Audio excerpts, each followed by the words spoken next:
Hello, it's Dale, and this is Basic Resin 101, Mixing Your Resins. Today we're just going to do a quick and small mixing of the resins. I'm going to be using Total Boat epoxy resins, and let me take this off for a minute. This is a two-part epoxy. Part A is your resin. Part B is your hardener.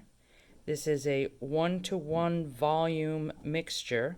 Although I'm going to be weighing it out. I'm doing just some small projects, so I'm not going to be doing too much. But just showing you how to do it. Like I said, this is self-leveling, which is important. This has no VOCs, which is also important, so it doesn't give off the fumes when you mix these two together. One thing that they have is they have two different color caps. Sometimes I'll actually label, I'll put like an R and an H, because if you mix up the caps, you won't be able to get the caps off because the next time, because it will have that chemical reaction. So that's a good one. So sometimes, I might put an R up here and an R down here, and so that I don't mix up. I've been doing this long enough that I always just do one thing at a time and then put it back, and then do the other thing and then put it back.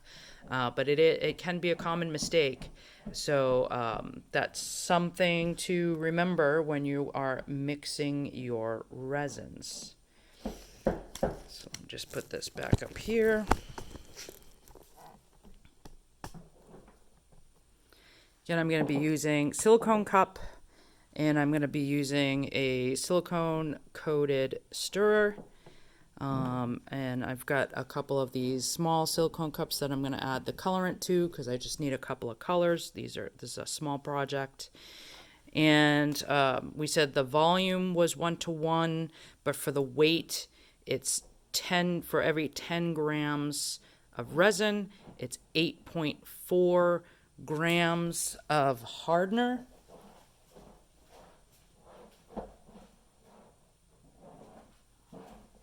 So I have a cheat sheet, and so I just ran over to look at it. I'm going to be doing 30 grams of resin to 25 grams of hardener. I'll try to make available at least the cheat sheet that I have. You need to contact your resin supplier or manufacturer to see exactly what the weight would be for a mixture versus volume. So that is very, very important. So I'm going to try to go a little bit lower so you can kind of really see what I'm doing here. It's really not that big of a deal, but so I'm going to start. I always start with my resin. So we said that was going to be 30. And just for today's video, I'm going to be using, I've already actually used these. You can see there's a cut in it, but that's all right. I'm not going to be doing too much. So I'm reusing these, and we'll probably have to throw these away, but just makes it easier for the video. So 30 grams.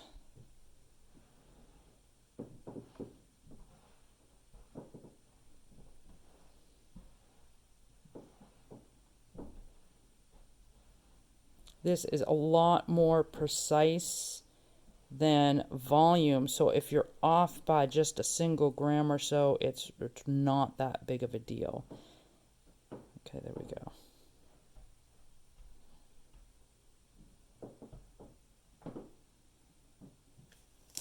Okay, so that is my resin, and I'm putting my cap back on.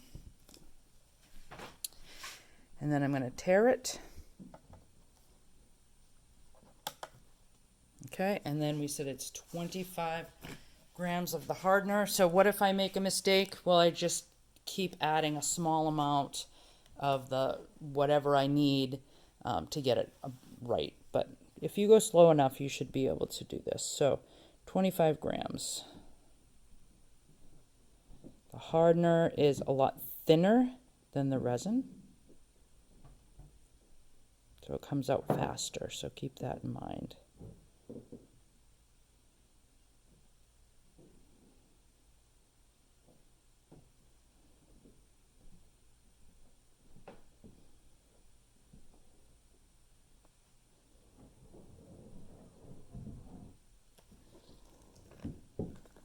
Pretty close. By the time I kind of scrape off from the cap, should be right at 25. There we go, 25. And I put my cap on immediately. And if you can see, I now have stuff all over my hands. And I have readily available, I already put some denatured alcohol on this rag, and I will just clean these gloves off.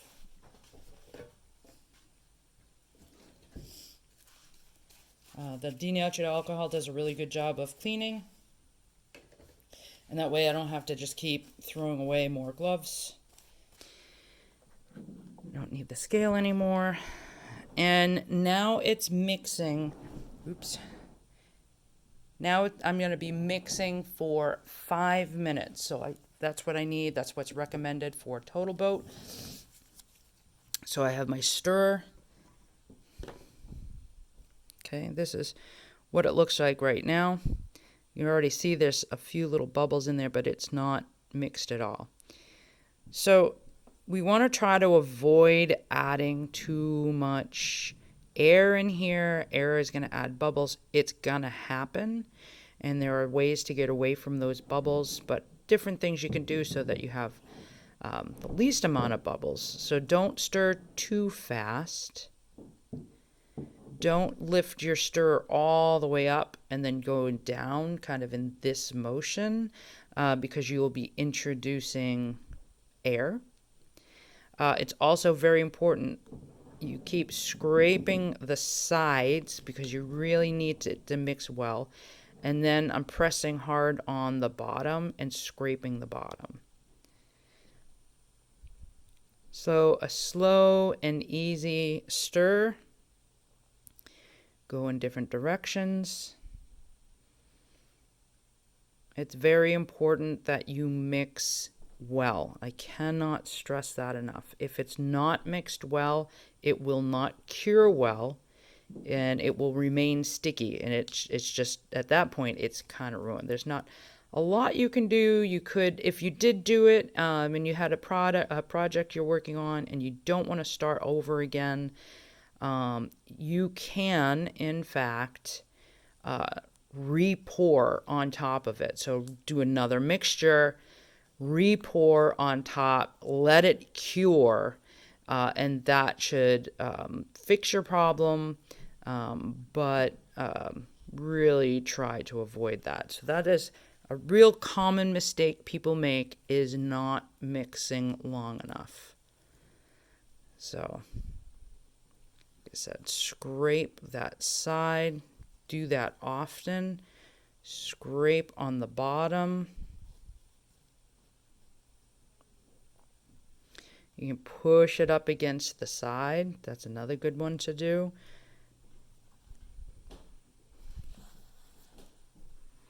And you'll see there are bubbles in it. There's going to be bubbles in it. So a lot of the bubbles will come out on their own. Some of them will not. By using a heat gun, heat is going to make those air bubbles rise. If the air bubbles rise, then they'll pop. The butane torch will then also do the same thing, that they will pop all the bubbles that are on the top. You can also use the isophoric alcohol as a mist. That also brings the bubbles to the top. I will tell you, and unfortunately it's because I learned the hard way, I will use the isophoric alcohol to create extra cells in my ocean pores. It's a really cool technique, and we'll be going over that later. But make sure you have a little bit of time between you spraying the alcohol and then using the butane torch. because alcohol burns. Yeah, so I did that. Not that big of a deal. It actually just really overheated the resin, and I just had to wait for it to cure. It sanded very well after, and then I just repoured. So resin is very forgivable. There's a lot of ways you can work with your resin if you make mistakes. So we're a little bit more than the 5-minute mark, so we should be good. So this is my mixed resin. You see it's nice and clear.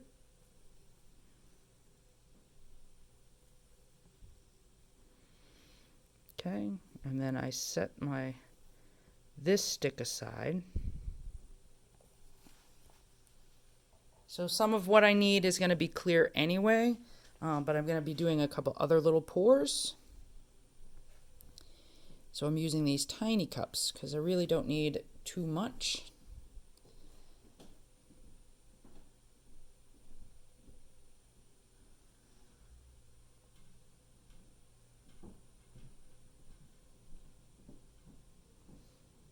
See, I have a silicone mat underneath these because I'm going to get drips, and that just saves my work table.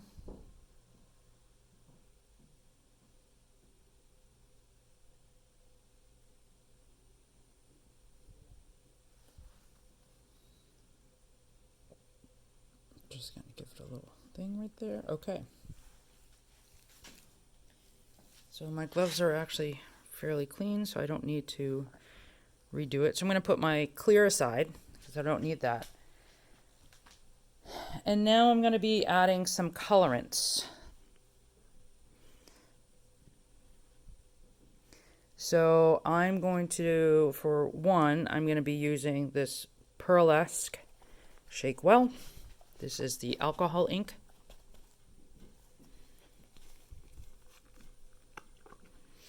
This does not do too much of a translucent. What I'm talking about when I say translucent, I'll give it a try. I've got a single drop in there, and you mix that around. Translucent would be that I can really see through that. And I can see through some of it, but it has something in it that it's not a true translucent. For what I want to do, my project that I'm going to be working on, I actually don't want it translucent at all. So I'm going to put just 3 drops in. And then I'm going to be using Mermaid Trash on this one. A color that's very similar. This is going to create... that's probably too much. Again, you want less than 10%. And you really don't need much. I don't know if you see how much is there. Really not much at all. That's probably even more than I really need. But it will do some nice stuff. When you're adding these colorants, it also kind of takes out some of the bubbles. And you don't notice the bubbles as much as if you're doing a clear pour. So just mix it well. Okay, so that's one.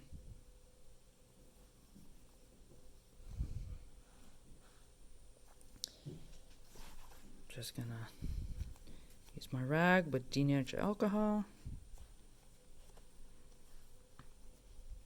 The next one I'm going to try a gold. So again, I have gold alcohol ink.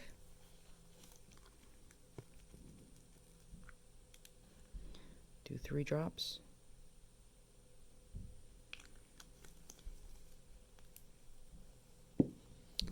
And then this is Artisan 24 karat gold mica powder.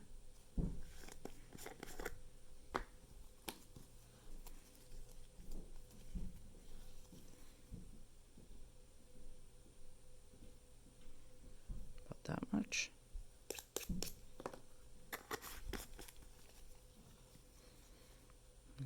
Stir. You're just stirring to mix. That's all you need to do. Mix well, get your sides.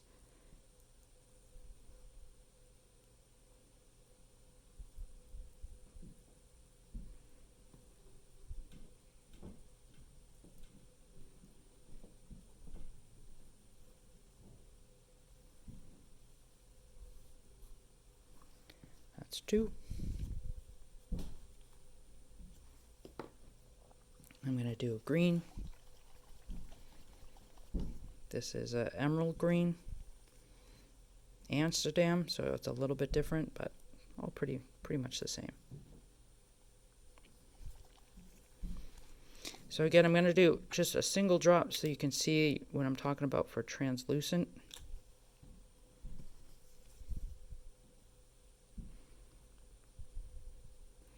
And a single drop in this small amount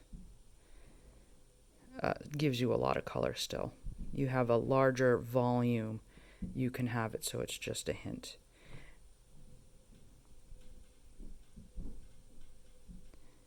Okay, so you can see the stick behind it, underneath it.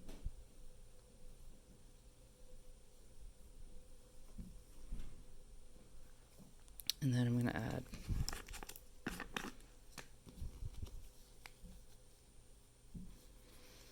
some green mica powder. This one is from Eye Candy.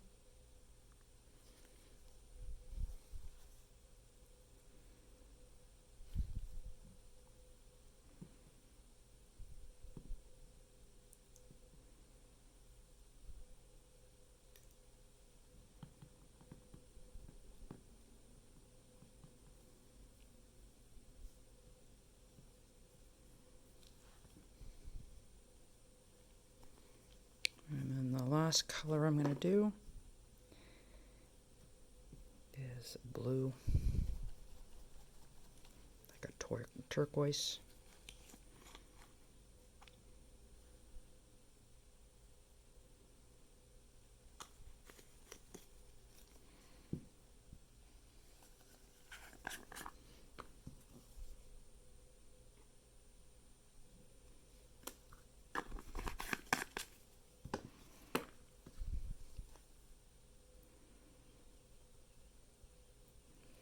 And so that's it. That's mixing resin.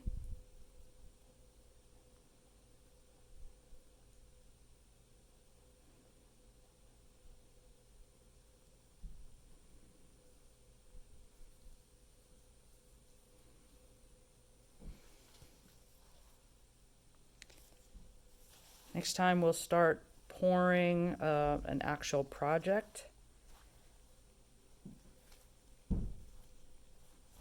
And then we'll start doing some live questions and answers.